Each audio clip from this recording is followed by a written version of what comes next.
Welcome to the show. Season 6 kicks off today of the Jenna and Tosh show. Thanks for joining us. I'm Tosh Taylor. And I'm Jenna Morton. I cannot believe we have done this more than 200 times now. Season 6. Season 6. Look at us. High five, buddy. All right. So that is 6 seasons of talking with fabulous people in the community in the greater Moncton area about things that are happening, about their lives, about the fun things they're doing. So of course, we have a guest with us to kick things off for this season. And we have with us today in studio, Ashley Robichaud from BPW Moncton, the president this year of BPW Moncton. Welcome. Yes, thank you for having me. Thank you for coming in and joining us. So for those people who haven't listened to the show before, haven't heard us talk about BPW, because we have, we'll put some previous links in the show notes for you. What exactly is your group all about? Awesome. So BPW, or also known as Business and Professional Women of Greater Moncton, is a national and international organization. We actually, have clubs all over the world, which a lot of people don't know. But really locally, we're about lifting women up and supporting women, whether it's in business, professionally, personal development. So we meet monthly, the first Wednesday of every month for about 2 hours. Our site changes. And we really just we bring in other awesome women to either bring in a topic that may pertain to their personal lives, their professional lives, or sometimes we'll host workshops, but really we're looking to elevate women and bring people together in a positive and powerful space. Nationally and internationally, I could talk to you about it for hours, but really I think some of the cooler things are, we have consultative status with the United Nations on the status of women and girls. Wow. We actually have our national president for that is someone local right here in Moncton. So we have reach far and wide, and we do a lot of things, not just locally, but across the world. Wow. Just so cool. Yeah, very cool. I actually didn't realize that second part. As much as I've learned about you guys over the years, I didn't know that. So that's really impressive. Now, I want to learn more about you, though, Miss President. Yeah. What got you involved, and how long have you been involved with the organization? So I think I got involved, I want to say 2015, give or take, and it was very, I'll say, random. It was just like a friend of a friend introduced me. I was looking to kind of get out in the community and network. I was a recent graduate from my undergrad and working in the nonprofit sector at the time, and just looking to connect with women. So she actually brought me to an annual general meeting of all the meetings. The big one. Usually the most boring one of all. Yeah. From my experience at But it LGMs was really anyway. interesting because you learned about the organization, right? Which you don't necessarily get as a first-time attendee at a topic-specific meeting. And I got talking to some ladies that have been involved for decades. And they somehow convinced me to run for the board that night. And that's literally how it all started. So I've been sitting on the board for, I think this is my 7th or 8th year. Wow. So yeah, a bit of a unique start. So yeah, that's a little bit about me with BPW. So I've done lots of different roles, not treasurer, but everything, but all the other things, I probably could speak to most of them. I guess that's me. Cool. You mentioned there that there have been people involved with this group for decades. This is a long-standing group in the area, which I also think people don't really recognize enough. Talk a little bit about the history and just how deep-seated this is in the community. Sure. So we actually celebrated our 100th anniversary, no, our 75th, 75th anniversary in Greater Moncton last year. So we've been this predates me by many, many years. So, I think that in and of itself speaks for our history. And, the club has evolved over the years in terms of what we're doing and the outreach that we do. But, I don't even know where to begin. There's just so much to share. But I think, it's important to remember that at the end of the day, everything that we do is really about, supporting women or helping them overcome barriers, whether it's in their professional lives or personal lives or in their communities.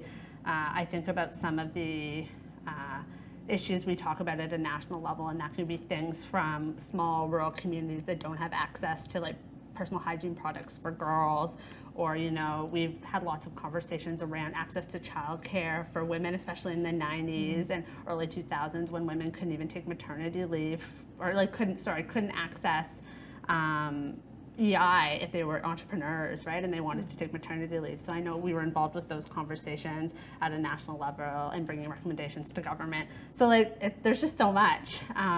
But yeah, so I'd be happy to talk with anybody that's interested in learning about kind of our history.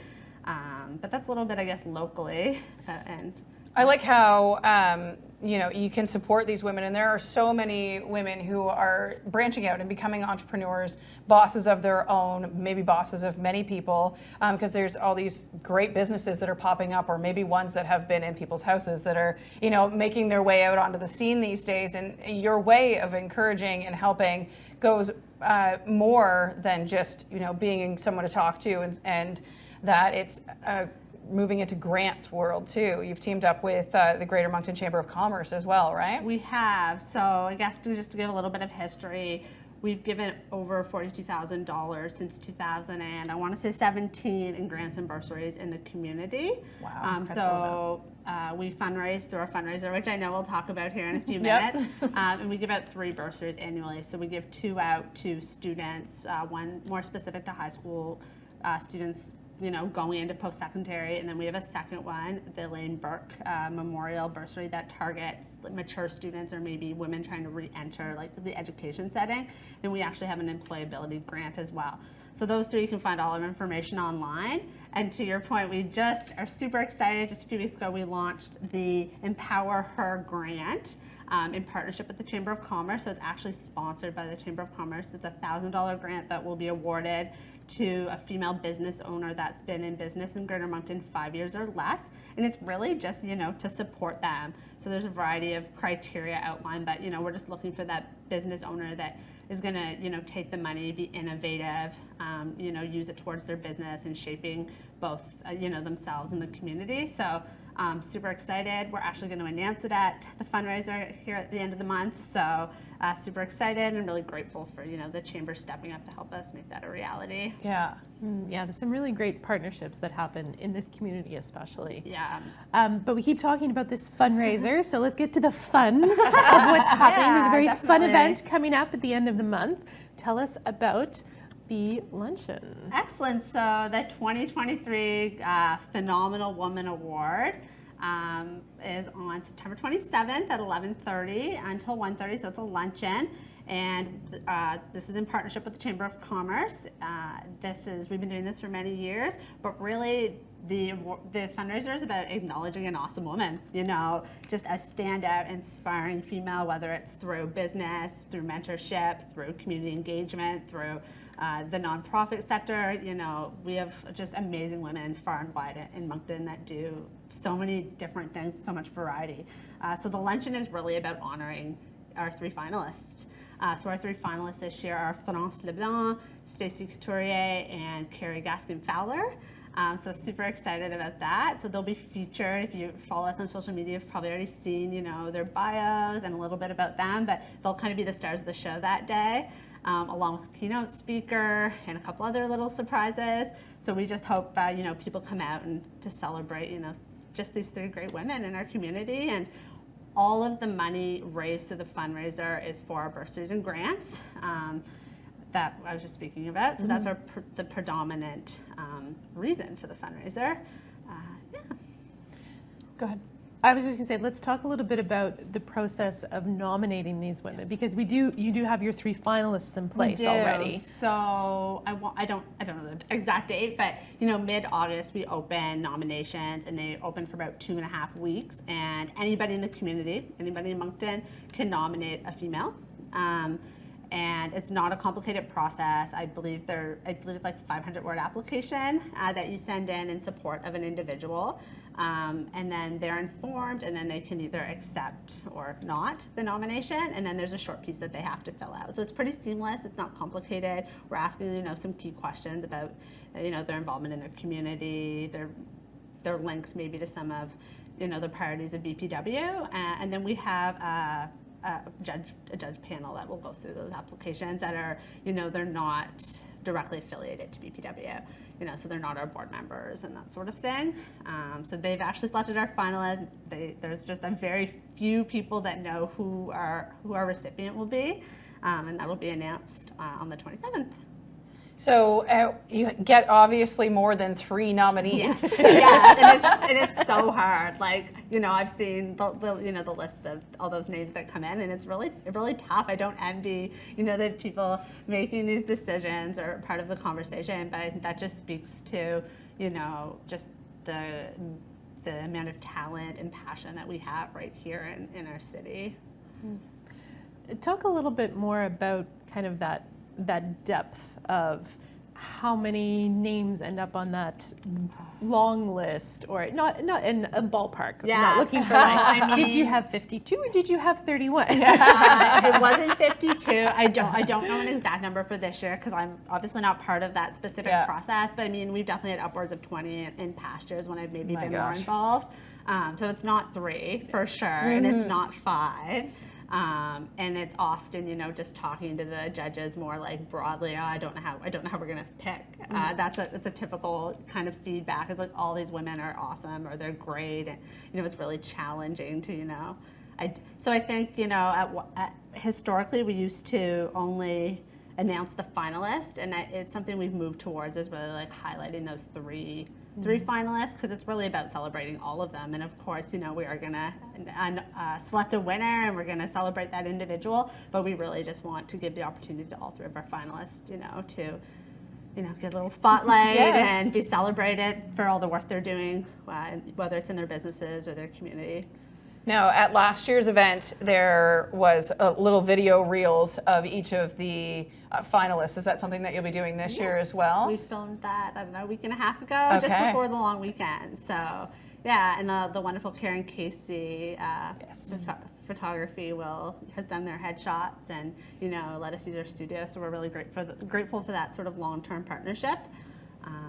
I also don't think I can go without like mentioning our presenting sponsor, which is RBC. So we're really, really grateful for their sponsorship, and I believe this is maybe their 3rd year being our top sponsor. Holy, yeah, fantastic.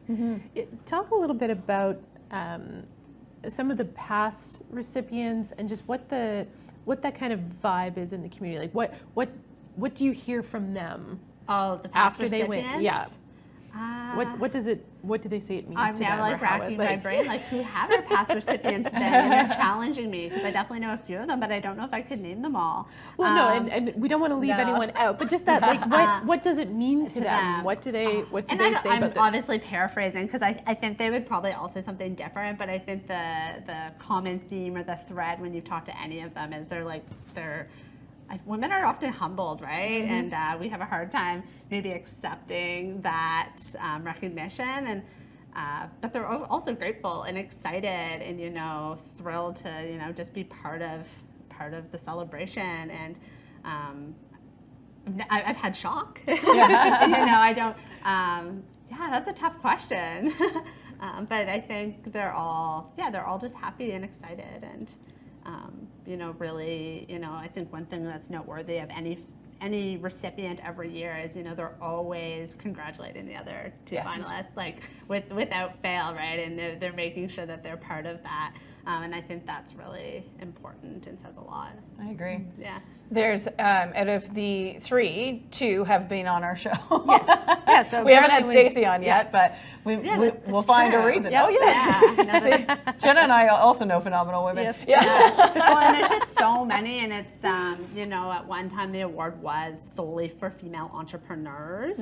And in the last, I don't know, I want to say the last 4 or 5 years, we've really broadened it to, you know, we want all phenomenal women to be, you know, eligible recipients. And like you see that right in our own group of finalists, right? We have, you know, someone in the nonprofit, we have an entrepreneur, and I think that's really exciting. Yeah. You know, that we're not pigeon, you know, not just going down one path. Well, I think that's part of what makes this award stand out is that it's, you know, it's not based on age, it's not based on your sector of employment, it's not only for emerging, it really is just so inclusive. I mean, we're thinking about things like mentorship, engagement in the community, you know, those types of things that, you know, isn't specific to entrepreneurs. Of course, that's a huge element of it, but I think there are qualities that women embody in all sectors or all walks of life. So if people are listening and thinking about, oh, this might sound like something I want to attend. This is something that's open to the public. Anyone can purchase a ticket to come. Men too. Yes. Everyone. Open to everyone. Yes. But let's give people a little feel of like what the event is like. What happens at the luncheon? Awesome. So 2 hours sounds like a long time, but it always goes by very quickly. And as you both know, you're our lovely MCs for the event. So about the first 40, 45 minutes is purely like networking and food. Come to a luncheon, of course, there's going to be food. It's at Royal Oaks this year, once again. And then after about the first 45 minutes, we kind of move into like the more formal part of the day. We'll do some opening remarks. We'll have our presenting sponsor and our gold sponsor speak. And then we'll have a keynote speaker. Sorry to interrupt, who is the keynote That's speaker this year? Yeah. It's Stephanie Johnston. Okay. Yes. Excellent. Yes. So that'll be I'm exciting. looking for it. I think it's going to be fantastic. I think it's going to be really high energy, really positive. I know she's excited, so we're definitely looking forward to that. And we have a female poet this year. I don't have her name on me, I'm going to be very honest, but I think that's going to be a lot of fun too. And then we have our videos, to your point, and then we'll announce our finalist. So sounds quick, but it takes at least an hour, a little bit more. And we're gonna have some really awesome raffle prizes. So if you're looking to win some cool stuff, it's the place to be. Our fund development vice president on the board has just done like a phenomenal job at expanding that part of the event. So I think people will be really like surprised and excited to see some of the items that we'll be giving away. Fantastic. It is. There's such a fun energy in the room during this luncheon. We were there last year as the MCs, and we'll be back this year again. And guess we did a good job. well, last year was my first time attending. I'd seen it out there in the world before, but I think a lot of people have that hesitation of, do I buy a ticket on my own? Will I really enjoy this? I think if you are at all finding this discussion interesting, take the plunge and get the ticket, because sometimes those networking events, you might feel like it's going to be a little cliquey, people come in groups, and people do come in groups, but lots of people come on their own. People are there to network, to meet people, to celebrate. There's a really great It's vibe. a high energy. And really, feel good energy, sort of that contagious feeling.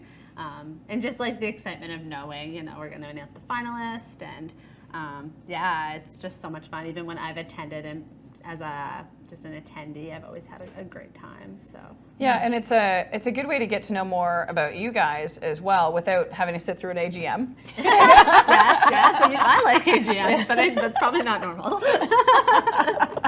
I'm not sure it is. Yeah. But it is a good way to see and to know, how high energy you guys are behind the scenes. And then it also kind of leads into what you guys do at your meetings as well. Like, I know you just had the amazing Natalie Davidson there. She just spoke. She is absolutely phenomenal and has been on our show quite a few times Many as times, well. yeah. So, you're bringing in people of this caliber, even just to your board meetings, which is unbelievable. Yeah, we try, we're looking to feature awesome women. That's kind of our goal when we're thinking about our lineup for the year. We're also looking at what it is a membership-based club, so we're also looking at like what our members will benefit from, what type of feedback we're getting from them when we're considering who to bring in. And we also do some fun workshops, right? Like we've done vision boarding in the past. We kind of had like a wellness workshop where we had some like mini facials and things going on one day. And I think if I had to describe BPW in a few words, of course it's networking and you're benefiting in those traditional ways, but it's really about the sense of community that you can take away from it, and that's that safe space and some of those deeper connections with women, and I think that's what makes it really unique. I know that's what makes it really unique for me, and I think others would probably say that as well. So if people are looking, to network in maybe a more casual way, we're a great fit for you, but also benefiting in so many ways professionally that I can't talk about here in such a short period of time. Yeah. And just to remind people, when you say professional, that's any industry. It's even if you're a student looking to get into things. You guys don't have a firm. You have to check this box to be a member. No, we don't. So we're business and professional women. So we have entrepreneurs. We have people that work in the private sector and the public sector. There's a wide variety. So anybody's welcome. You can come as a guest. You don't have to be a member to attend our meetings. The fee is a little bit more. But no, anybody's welcome to come check us out, and like myself or any of our other board members would be happy to like sit down and chat with anybody curious about, you know, the club itself. Go ahead. I was just going to ask more information about getting tickets. Exactly. Yes, okay. You're reading my mind. So Eventbrite, that's, you know, I think that's pretty common in 2023. Yeah. But if you follow us on Facebook or Instagram, that's probably the quickest and easiest way to get to our Eventbrite link. But you can also check it out on our website, which I assume you'll put in the details at the bottom, so I don't missay the URL. Yeah. Super easy. It only takes a minute, and I want to say we're like inching in on 70% of the tickets are almost sold. Nice. So we anticipate selling out. I hope this time next week that is what we're saying. But the tickets are going quickly, so like make sure you get your ticket right away. Absolutely. Yeah, don't delay. Make sure you go find out. And yeah, if you've got a friend you can bring, do it. But if you're on your own, you will be welcome. You will be sitting at a table with people. You will have a great time. And so you did mention Facebook and Instagram for your socials. Just search BPW. Business and Professional Women of Greater Moncton. Yeah. Okay. Excellent. Fantastic, because I know there's a lot of content you guys put out all year long on there. Yes, we're pretty active on social media, so it's a great place, you know, to learn about the club if you want to just follow us online. Okay. Sounds good. Well, we can't wait for the event, and we are also hoping it's sold out, of course. So congratulations on another 3 amazing candidates and what's going to be a fantastic event, and we can't wait to have you back next year because you'll be president 2 years in a row, correct? All right. And we'll be talking. Disaster. I think you'll be fine. I'll be fine. Yeah. Great. Thank you so much, Ashley. Thank you.